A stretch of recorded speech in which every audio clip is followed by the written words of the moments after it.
Nabi itu wafat di tahun ke-11 daripada hijrah atau tinggalnya beliau di kota Madinah.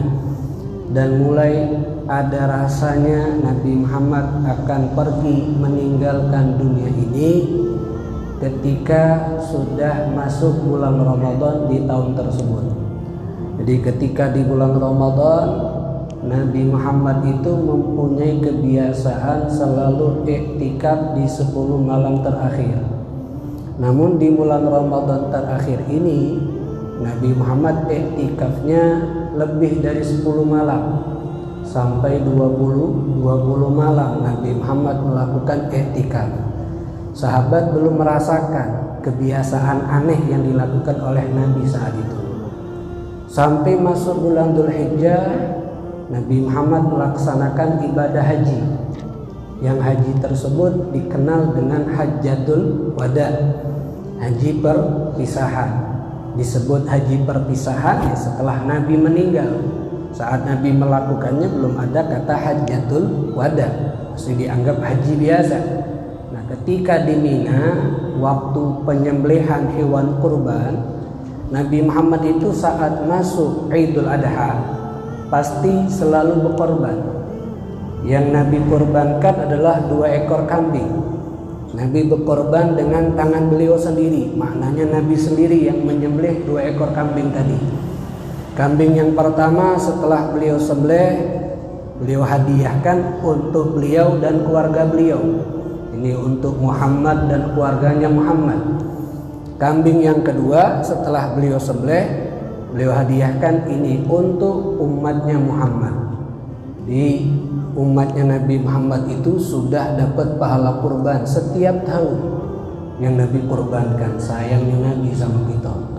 Nah, ketika di tahun yang Nabi Muhammad melaksanakan haji yang disebut dengan Hajjatul Wada, saat di Mina, Nabi Muhammad itu berkurbannya tidak 2 ekor kambing, tapi sampai 100 ekor kambing yang Nabi kurbankan.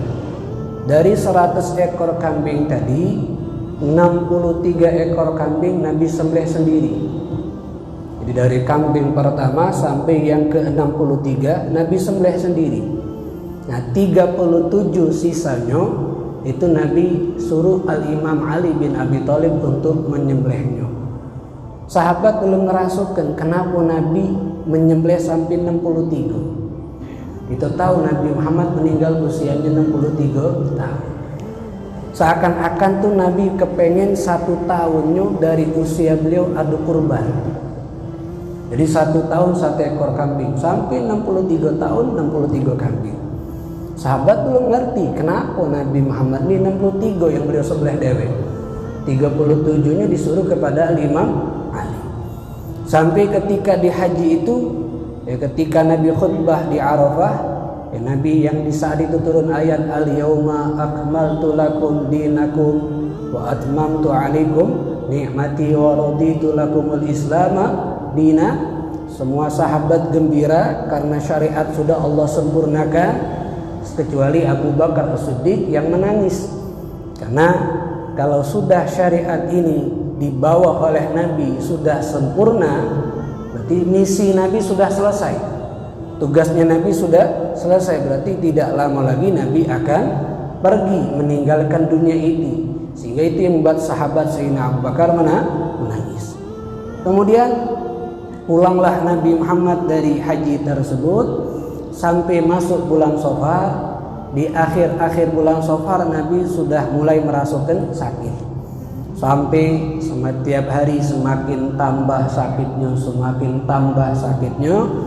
9 hari sebelum wafat Nabi turun ayat ittaqu yauman turja'una fihi ilallah.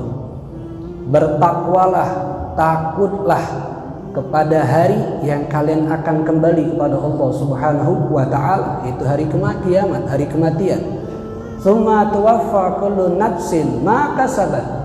Kemudian semua yang bernyawa akan wafat dan akan dibalas sesuai dengan apa yang ia lakukan. Wa hum la yudlamun, dan mereka manusia tidak akan terzalimi oleh Allah, karena Allah membalas sesuai dengan perbuatan mereka saat hidup. Itu turun ayat 9 hari sebelum Nabi wafat. Kemudian bada'al wajah, sakit yang dialami oleh Nabi Muhammad sallallahu alaihi wasallam semakin nampak, semakin kuat, sehingga Nabi saat itu mengatakan, aku ingin ziarah ke makam syuhada Uhud, karena gembiranya Nabi Muhammad kepada sahabat-sahabat yang gugur di dalam perperangan Uhud tersebut. Sehingga ketika Nabi sudah ada di makom, di kuburan para sahabat Uhud, Nabi katakan, assalamualaikum ya syuhada Uhud. Ucapan salam kepada mereka, antumus sabiqun, kalian telah mendahului kami, wa nahnu insyaallah bikum lahiqun, dan kami akan menyertai menyusul kalian dengan seizin Allah, wa inni bikum insyaallah lahiq, dan saya pun akan menyusul kalian. Itu ungkapan Nabi. Selesai dari ziarah, Nabi Muhammad pulang. Di dalam perjalanan pulang tadi ditemani oleh sahabat-sahabat, Nabi Muhammad menangis. Sahabat itu kalau melihat Nabi menangis, Nabi tertawa, Nabi tersenyum tanpa ada hal yang mereka lihat, pasti sahabat bertanya, apa yang buat Nabi Muhammad menangis? Apa yang buat Nabi Muhammad tertawa? Sehingga sahabat bertanya, ma yubkika ya Rasulullah? Apa yang buat kau menangis wahai Rasulullah? Maka Rasulullah sallallahu alaihi wasallam jawab, ishtaqtu li ikhwani, aku rindu sama saudaraku. Ini ungkapan sebelum Nabi meninggal. Aku rindu kepada saudara-saudaraku. Sehingga sahabat mendengar itu mengatakan, awalasna ikhwanak ya Rasulullah, bukankah kami ini saudara kamu wahai Rasulullah? Kami bertemu dengan kamu, kenapa kau rindu? Kami bisa melihat kamu, masih sering berjumpa dengan kamu. Maka kata Nabi, la antum ashabi, bukan. Kalian tuh sahabat-sahabat aku, bukan saudara aku. Amma ikhwani, adapun saudara yang aku maksud, yang aku rindukan adalah faqaumun ya'tuna min ba'di. Itu kelompok orang yang datang setelah aku wafat. Yu'minuna bi, dia beriman kepada aku, wala yarawni, dan tidak pernah melihat aku. Yang Nabi rindukan, yang Nabi anggap saudaranya siapa? Ya kita, umat Nabi Muhammad ini. Kita hidup setelah Nabi Muhammad meninggal. Kita belum melihat Nabi Muhammad secara langsung, tapi kita beriman kepada Nabi. Ini yang Nabi rindukan. Sebelum kita rindu sama Nabi, Nabi sudah rindu sama kita. Makanya sangat-sangat kita nih tidak tahu terima kasih kepada Nabi kalau kita tidak ada rindu sama Nabi Muhammad. Menjelang wafatnya Nabi menangis karena rindu sama kita. Kepengen, Nabi itu seakan-akan kepengen ketemu kita, tapi karena dia manusia punya waktu hidup di pucuk dunia ini, sehingga Nabi sampaikan sama sahabatnya kalau Nabi Muhammad itu perhatian luar biasa sama kita. Jangan sampai kita tidak perhatian dengan Nabi besar Muhammad sallallahu alaihi wasallam. Kemudian sebelum wafat Nabi, 3 hari sebelum Nabi Muhammad meninggal, sakit yang dialami oleh Nabi semakin parah, semakin hebat. Dan saat itu Nabi Muhammad sedang berada di rumah istrinya Maimunah. Dan Nabi ngomong sama Maimunah istrinya, kumpulkan semua istri-istriku. Maka berkumpullah semua istri Nabi Muhammad di rumah Sayyidah Maimunah. Kemudian Nabi Muhammad katakan kepada mereka semua, ata'dzanuli an umara bi baiti Aisyah? Apakah kalian semua mengizinkan aku untuk aku beberapa hari ini tinggal di rumah Aisyah? Karena aku ingin tinggal di rumah Aisyah. Maka semua istri Nabi Muhammad mengatakan, iya ya Rasulullah, kami izinkan kau untuk menetap bertinggal di rumah Aisyah. Akhirnya Nabi Muhammad kepengen berdiri untuk berjalan ke rumah Sayyidatuna Aisyah, tapi Nabi tidak mampu berdiri karena sakit yang dialami oleh Nabi, dari sakit kepala sampai badan lemah, panas badannya Nabi. Untuk tegak berjalan beda macam. Akhirnya datanglah Al-Imam Ali bin Abi Thalib dan Fadl bin Abbas, sepupunya Nabi. Ali putra Abu Thalib, saudara ayah Nabi Abdullah. Fadl putranya Abbas, saudara ayah Nabi Abdullah. Abbas bin Abdul Muttalib, Abi Thalib bin Abdul Muttalib, Abdullah bin Abdul Muttalib. Dua sepupu Nabi datang, akhirnya menggendong Nabi. Jadi Nabi berada di tengah-tengah, dipegang oleh Ali bin Abi Thalib dan Fadl bin Abbas, berjalan sampai ke rumah Sayyidatuna Aisyah. Fatala'u, dibawalah sampai ke rumah Sayyidatuna Aisyah. Dan sahabat Nabi Muhammad pertama kali mereka melihat Nabi Muhammad dibawa, dipegang badannya ketika berjalan. Selama ini Nabi itu berjalan dewek, tidak ada yang megangi. Ini pertama kali sahabat melihat Nabi berjalan dipegang, sehingga mereka bertanya, "Mali Rasulullah, ada apa sama Rasulullah? Ada apa sama Rasulullah?" Sampai berjalan Nabi Muhammad dipegang oleh Ali bin Abi Thalib dan Fadl bin Abbas. Sampai Masjid Nabawi penuh dengan sahabat-sahabat Nabi Muhammad, dan Nabi Muhammad sampailah masuk ke rumah Aisyah. Saat Nabi di rumah Sayyidatuna Aisyah, keringat Nabi itu semakin jadi, keringat yang begitu deras. Sehingga kata Sayyidatuna Aisyah yang merawat Nabi saat itu, dia mengatakan, seumur hidup aku tinggal bersama Nabi, belum pernah aku melihat manusia, bahkan Nabi Muhammad ini keluarkan keringat seperti ini hebatnya. Dan Sayyidatuna Aisyah radhiyallahu anha saat melihat tubuh Nabi keluar keringat, ingin dilap keringat Nabi Muhammad tersebut, tidak pakai tangannya, tapi Nabi ambil. Aisyah pegang tangannya Nabi, dan telapak tangannya Nabi Muhammad digerakkan oleh Sayyidatuna Aisyah untuk ngelapkan keringat yang ada di wajah Nabi. Kalau ditanya ngapa Sayyidatuna Aisyah tidak ngelap pakai tangan beliau baik, kenapa harus pakai tangan Nabi untuk ngelap wajahnya Nabi Muhammad dari keringat tersebut? Jawabannya kata Sayyidatuna Aisyah mengatakan, anna yada Rasulullah, sesungguhnya tangan Rasulullah itu lebih wangi, lebih halus, lebih mulia daripada tangannya aku. Sehingga sebab itulah aku pegang tangan beliau, membantu untuk beliau mengusapkan keringat dari tubuhnya. Ini kehebatan Nabi. Tangan Nabi lebih wangi, tangan Nabi lebih mulia, tangan Nabi lebih halus. Dan Sayyidatuna Aisyah radhiyallahu anha mendengar selama Nabi Muhammad di pangkuan beliau, Nabi Muhammad mengucapkan kalimat la ilaha illallah, inna lil mauti sakarat, la ilaha illallah, inna lil mauti sakarat. Kalimat itu yang Nabi ucapkan, la ilaha illallah, sesungguhnya sakit menghadap kematian nih, sakit menghadap kematian nih. Siapa yang ngomong? Kekasih Allah. Itu yang didengar oleh Sayyidatuna Aisyah. La ilaha illallah, anna lil mauti sakarat, la ilaha illallah, anna lil mauti sakarat. Saat Nabi sedang mengucapkan seperti itu di rumah Sayyidatuna Aisyah, di dalam masjid sahabat-sahabat banyak mengeluarkan suara, sampai suara yang diungkapkan oleh sahabat terdengar sampai ke rumah Aisyah. Sehingga Nabi bertanya, mahada ya Aisyah, ada apa itu hai Aisyah? Maka kata Sayyidatuna Aisyah, an-nas yakhafuna alaik, sahabat-sahabatmu khawatir tentang keadaanmu wahai Rasulullah. Maka Nabi ketika dengar kabar bahwa sahabatnya khawatir, cemas dengan keadaan beliau, karena sahabat melihat Nabi digopong untuk masuk ke rumah Sayyidatuna Aisyah, cemas ini sahabat. Nabi Muhammad kepengen neneng ke sahabat, sehingga Nabi Muhammad katakan, ihmaluni ilaihim, bawa aku menuju sahabat. Ketika Nabi Muhammad kepengen tegak untuk berjalan, maka tidak bisa. Sampai Nabi Muhammad minta disirami air yang ada di kirbah. Kirbah itu kulit kambing, kemudian dimasukkan air sampai 7 kali.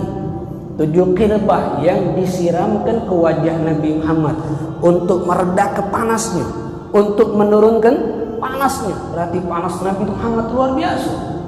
Sampai 7 kirbah kulit kambing yang diisi air yang disirami ke wajah Nabi.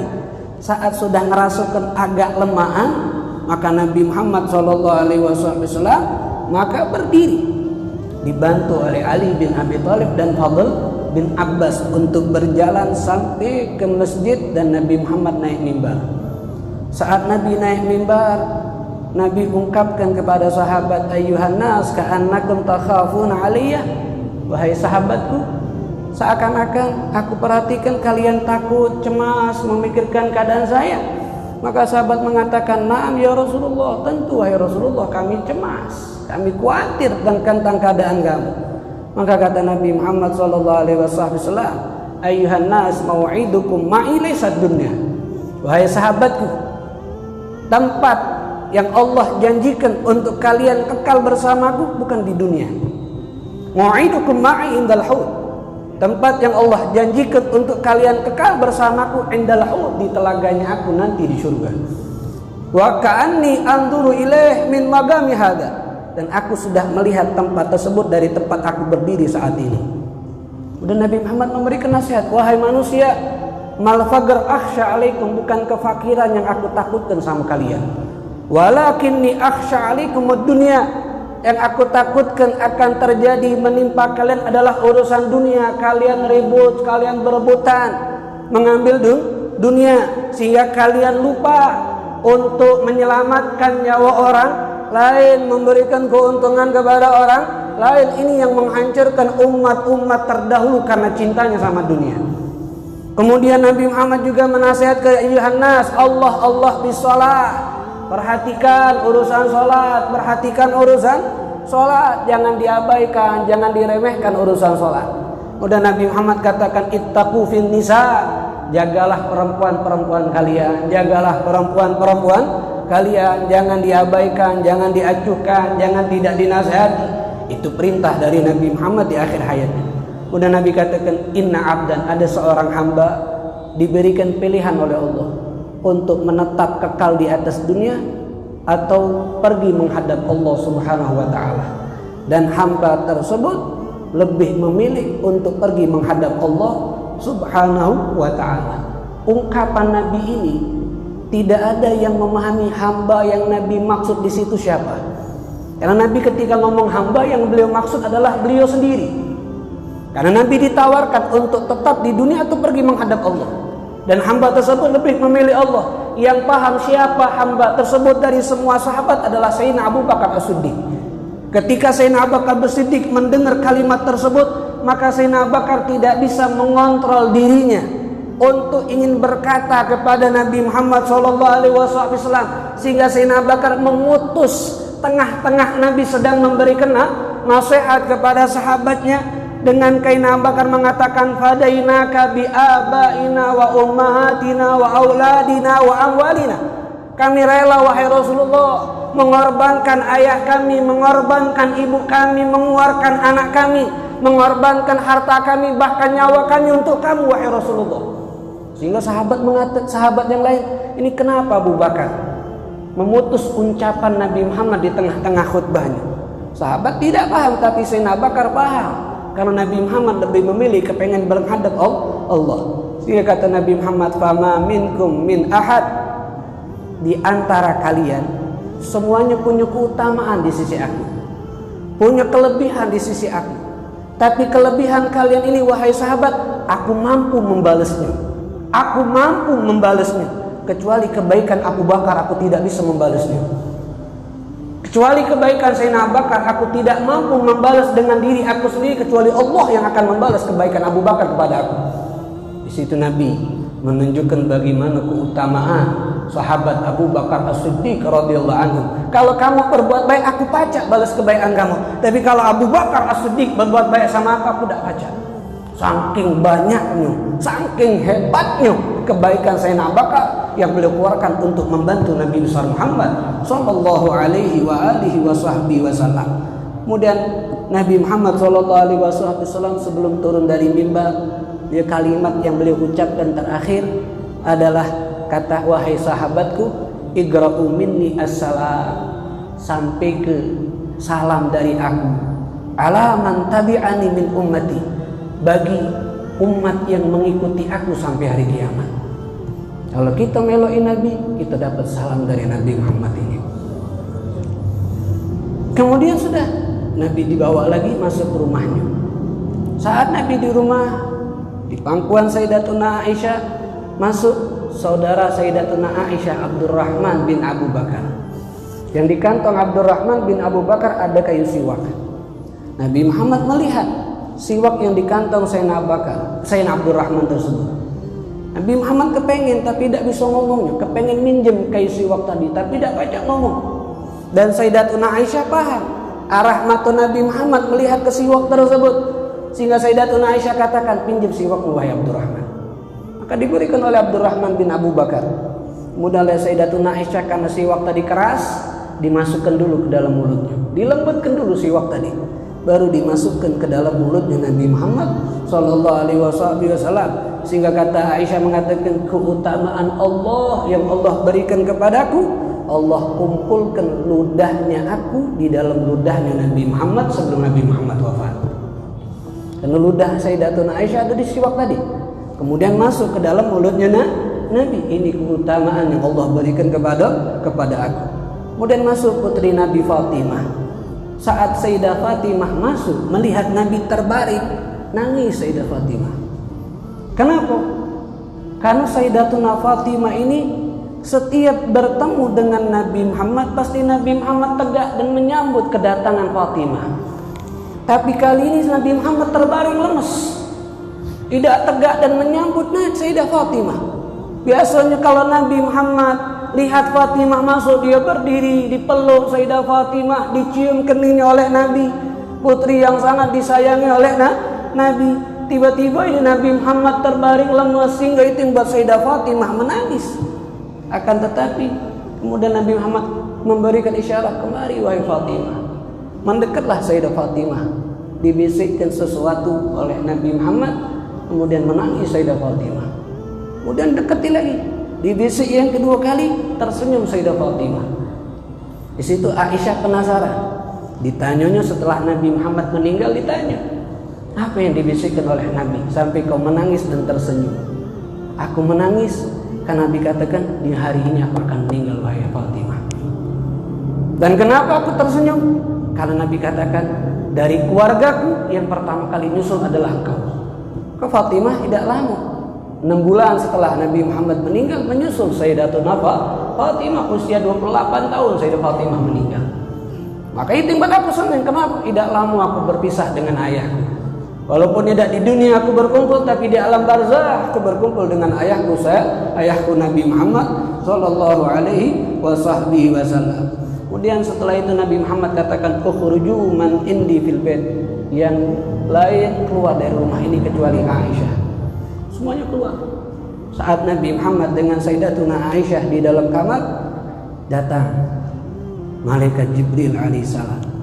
Sebelum datang malaikat Jibril, kata Sayyidatuna Aisyah, Nabi itu selalu mengangkat tangannya ke arah atas, sambil Nabi katakan, Ar-Rafiqul A'la, Ar-Rafiqul A'la, sudah ingin bertempa dengan Allah Subhanahu wa Ta'ala. Sehingga Sayyidah Aisyah paham kalau itu kalimat-kalimat yang dia lebih memilih untuk berjumpa dengan Allah. Masuk malaikat Jibril. Kemudian malaikat Jibril mengatakan sama Nabi, Malakal Maut bil bab, malaikat Israel ada di pintu. Yasta'din ayyadkhula alaik, minta izin, apakah ku izinkan dia masuk? Tidak ada manusia yang malaikat Israel minta izin illa Nabi, kecuali Nabi Muhammad sallallahu alaihi wasallam. Kata Nabi, izinkan wahai Jibril masuk. Itu malaikatul maut. Kemudian mengucapkan assalamu alayka ya Rasulullah, ucapan salam kepada Rasulullah. Allah mengutus aku untuk memberikan pilihan kepada kamu. Kau ingin tetap di atas dunia ini atau berjumpa dengan Allah Subhanahu wa Ta'ala? Maka Nabi katakan, bar ar-rafiqul a'la, ar-rafiqul a'la, pilihan untuk berjumpa dengan Allah. Makanya berdirilah itu malaikat Israel di samping kepala Nabi, sebagaimana semua manusia yang ingin dicabut rohnya. Kemudian malaikat Israel mengatakan, ayyatuhar ruhut thayyibah, wahai ruh yang suci, wahai ruh yang baik, ruhnya Muhammad bin Abdullah, ukhruji ila ridha min Allah, keluarlah dari jasad ini untuk mendapatkan ridha Allah Subhanahu wa Ta'ala. Sehingga saat ingin dicabut roh, di situ Nabi ngerasakan sakit. Innalil maut sakarat. Ditanya, wahai Israel, seperti inikah umatku akan merasakan sakit? Maka kata malaikat Israel, ini cara yang terhalus, ini cara yang terlembut. Kalau umatmu 70 kali lipat dari hal ini wahai Muhammad. Saat itu Nabi Muhammad mengangkat tangannya, ya Allah, separuh rasa sakit yang ditanggung oleh umatku saat sakratul maut aku tanggung, ya Allah. Sallu ala Nabi Muhammad. Siapa yang punya rasa sayang begitu hebat selain kita punya Nabi Muhammad? Saat sakit ingin menjelang kematian masih mikirkan kita. Kita saat nikmat lupa sama Nabi. Saat Nabi menjelang mati sakitnya luar biasa, masih mikirkan kita. Padahal kalau Nabi tidak nanggung, Nabi ngerasakan nikmat, tapi Nabi minta separuh rasa sakit yang ditanggung oleh kita ditanggung oleh beliau. Kita lagi nikmat, lagi lapang, lupa sama Nabi Muhammad. Maka kita pantas dikatakan umat yang terbaik? Belum. Kita banyak lupa sama Nabi. Jauh kita dari Nabi Muhammad. Mulut kita ini lebih dikit nyebut Nabi Muhammad, lebih banyak nyebut selain Nabi besar Muhammad Sallallahu alaihi wasallam. Kepengen cepat dapat syafaat Nabi. Ayo mikir. Ini bulan Rabiul Awal dekat lagi masuk. Bangga ke Nabi. Itu buat senang Nabi. Dengan apa? Mulut kita banyak sholawat sama Nabi Muhammad. Hidupkan lagi syariat Nabi Muhammad. Hidupkan lagi sunnah-sunnahnya Nabi besar Muhammad Sallallahu alaihi wasallam. Sampailah roh Nabi Muhammad lepas, tangan Nabi Muhammad jatuh. Kemudian Sayyidatuna Aisyah mengatakan, aku merasakan berat di pahaku dari palanya Nabi Muhammad Sallallahu alaihi wasallam, dan aku tahu Nabi Muhammad sudah meninggal. Dan aku bingung apa yang harus aku lakukan, karena aku sendiri. Akhirnya diletakkan jasadnya Nabi. Zainah Aisyah keluar dari rumah ke arah masjid. Kemudian Sayyidatuna Aisyah mengatakan, mata Rasulullah, mata Rasulullah, mata Rasulullah. Rasulullah sudah meninggal, Rasulullah sudah meninggal, Rasulullah sudah meninggal. Semua orang di masjid penuh dengan tangisan. Mereka semua menangis ketika mendengar kabar dari Sayyidatuna Aisyah. Al-Imam Ali duduk, tidak bisa berkata apapun, tidak bisa melakukan apapun, duduk terdiam Imam Ali. Sayyidina Utsman seperti anak kecil, main ke tangan kanannya, main ke tangan kirinya, tidak bisa berbuat apapun. Sayyidina Umar metu ke pedangnya, mengatakan, siapa yang mengatakan Muhammad meninggal, aku potong lehernya. Nabi Muhammad belum meninggal.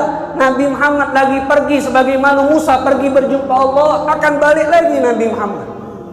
Sayyidina Abu Bakar dengan ketenangannya saat itu beliau masuk ke rumah Aisyah, yang di situ ada jasad Nabi Muhammad Sallallahu alaihi wasallam.